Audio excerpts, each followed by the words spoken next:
তোমার চুল এত সুন্দর, হেয়ার কালার কি ভালো লাগে? হ্যাঁ, ভালো তো লাগে। হেয়ার কালার করলে হেয়ারের লুকটা একটু চেঞ্জ হয়ে যায়। তাহলে কালার কেন করো না? কালার করি না, ভয় লাগে চুল রাফ হয়ে যায়, হেয়ার ফল অনেক বেড়ে যায় অ্যান্ড ড্যামেজ হয়ে যাওয়ারও অনেক ভয় থাকে তাই। আমি যদি এর সলিউশন দিতে পারি তাহলে কি কালার করবে? হোয়াই নট, অবশ্যই করব। এটা হলো সবথেকে কমন কনসার্ন। হ্যালো এভরিওয়ান, আমি আসিফা। আজকে আমি কথা বলবো কালার হেয়ার কিভাবে কেয়ার করলে হেয়ার ফল, রাফনেস বা এই ধরনের প্রবলেম ফেস করতে হবে না।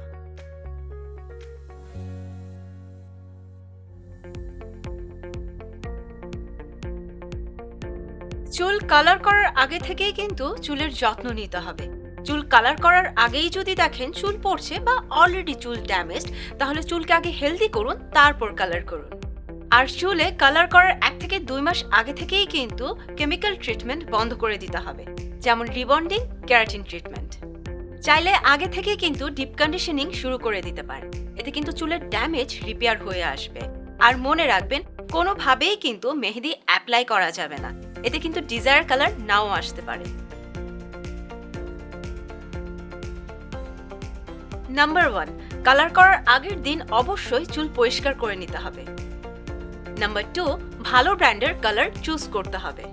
নাম্বার 3, অনেকেই এখন ঘরে বসেই চুল কালার করে থাকে। খেয়াল রাখবেন স্কাল্পে যাতে কালার না লেগে যায়, এতে চুল পড়া বেড়ে যেতে পারে বা অনেকেরই ইরিটেশনের রিজন হতে পারে।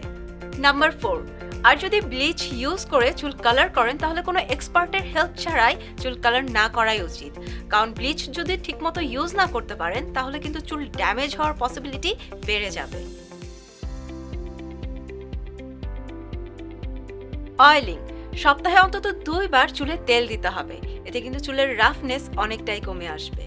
কোকোনাট অয়েলের সাথে কয়েক ড্রপ ক্যাস্টর অয়েল বা অ্যাভোকাডো অয়েল ইউজ করতে পারেন, তাহলে চুল নারিষ্ট থাকবে, চুল পড়াও কমবে। আবার খেয়াল রাখবেন চুলে যাতে অতিরিক্ত তেল না দেয়া হয়। যত বেশি তেল দিবেন ইট মিন্স শ্যাম্পুও কিন্তু তত বেশি করতে হবে। এতে কিন্তু কালার তাড়াতাড়ি ফেড আউট হবে। কালার ট্রিটেড চুলের জন্য সবসময় কালার ট্রিটেড এবং সালফেট ফ্রি শ্যাম্পু সিলেক্ট করুন। এতে কালার ওয়াশ আউট হবে না, চুলের রাফনেস কমবে, কিউটিকল স্ট্রং হবে, চুলের ড্যামেজ রিপেয়ার হবে, most important colour long lasting হয়।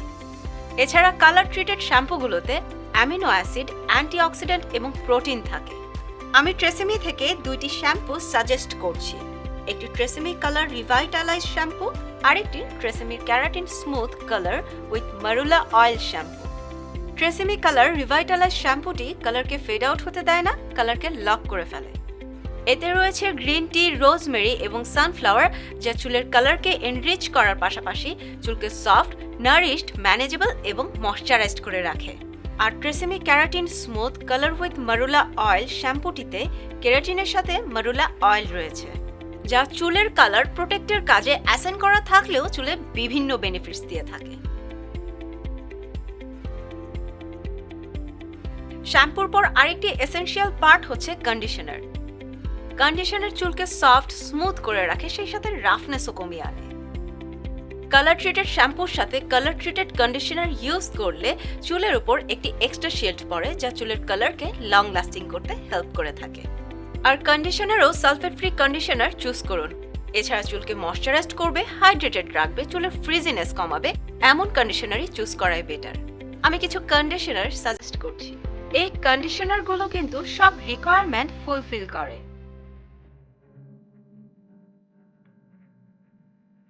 অনেকে ঘরোয়া প্যাক ইউজ করতে পছন্দ করেন। কালার চুলে কিন্তু মেহেদি ছাড়া অন্য যে কোনো হেয়ার প্যাক ইউজ করতে পারবেন। পছন্দের প্যাকের সাথে পছন্দের ইনগ্রেডিয়েন্টগুলো বা যে কোনো অয়েল মিক্স করে সপ্তাহে 1 দিন প্যাক লাগালেই কিন্তু চুলের রাফনেস, চুল পড়া বা স্প্লিট এন্ডসের প্রবলেম ফেস করতে হবে না। আমার তো পছন্দ রাজকন্যা আমলা পাউডার, কারণ এতে ভিটামিন সি, ক্যালসিয়াম এবং আয়রন রয়েছে, যা চুলের কোলাজেন প্রডিউস করে, চুলের গ্রোথ বাড়ায়, সেই সাথে চুলকে শাইনিও করে। বিজি লাইফে ডিপ কন্ডিশনিং একটি লাইফ সেভিয়ার। কালার কিন্তু একটি কেমিক্যাল, তার উপর যদি হিট স্টাইলিং করা হয় তাহলে কিন্তু ডে বাই ডে চুল রাফ হয়ে যায়। ডিপ কন্ডিশনিং চুলকে সফট, শাইনি এবং হেলদি করে তুলতে হেল্প করে। এই মাস্কটি সালফেট ফ্রি, কালার প্রোটেক্টেড আর সব রিকোয়ারমেন্টই কিন্তু ফুলফিল করে। এর বাইরেও আমি বেশ কয়েকটি হেয়ার মাস্ক সাজেস্ট করছি যা কালারকে লং লাস্ট করতে হেল্প করবে। উইকলি একবার ডিপ কন্ডিশনিং করুন, চুলে অ্যাপ্লাই করে 10 থেকে 15 মিনিট রেখে দিয়ে ধুয়ে ফেলুন। অনেক সময় হেয়ার মাস্ক অ্যাপ্লাই করারও সময় হয় না। চুল ওয়াশ আউট করার পর চুলের ময়েশ্চার ধরে রাখতে সিরাম ইউজ করুন। হালকা ভেজা চুলে কয়েক ফোঁটা সিরাম অ্যাপ্লাই করুন, চুলে আর কোনো টেনশন করতে হবে না। আমি তো এখন ইউজ করছি স্ট্রেক্স ভিটা রিচ গ্লস হেয়ার সিরামটি। এই সিরামটিতে মাকাডেমিয়া অয়েল এবং ভিটামিন ই রয়েছে, যা চুলকে সফট, সিল্কি এবং ম্যানেজেবল করে তুলতে দারুণ কাজ করে। হিট প্রোটেক্টর কালার চুলের উপরে একটি লেয়ার ক্রিয়েট করে যা চুলের কালারকে ধরে রাখতে হেল্প করে, সেই সাথে চুলের ময়েশ্চারও ধরে রাখে। চুলে যদি কালার নাও থাকে, ড্যামেজ থেকে চুলকে প্রোটেক্ট করতে হিট প্রোটেক্টর ইউজ করা মাস্ট।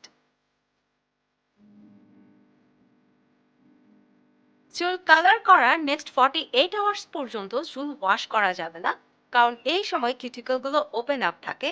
আর এই সময় যদি শ্যাম্পু বা কন্ডিশনার ইউজ করে থাকেন, তাহলে কিন্তু চুলের ভিতর প্রবেশ করবে এবং কালার তাড়াতাড়ি ফেড আউট করে ফেলবে। আর কালার চুল কখনোই গরম পানি দিয়ে ওয়াশ করা যাবে না, এতেও কিন্তু কালার ফেড হয়ে যাবে খুব তাড়াতাড়ি। কালার মানেই তো চুলে কেমিক্যাল বসছে, তাই উপরের টিপস গুলো ফলো করুন।